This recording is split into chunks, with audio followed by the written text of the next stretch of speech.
tushunganligingizni savollarim orqali yulduzni hosil qilasiz.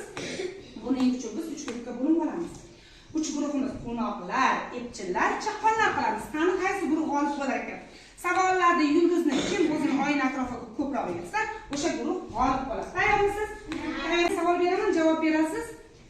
O'sha javob bergan o'quvchi chiqib yulduzni joylaydi. Eshiting. Bir yilda necha oy bor ekan, Humoyin? Yasha. Demak, o'zingda oy. Xohlagan rang-barang yulduzingni tanlashing mumkin. Keyingi savol. Har faslda necha oy bor? Har faslimizning o'zida necha oy bor ekan? Ikkinchi partadan so'raymiz yana. Har faslimizda Muxlisa 3 oy bor Yasha. Keyingisi.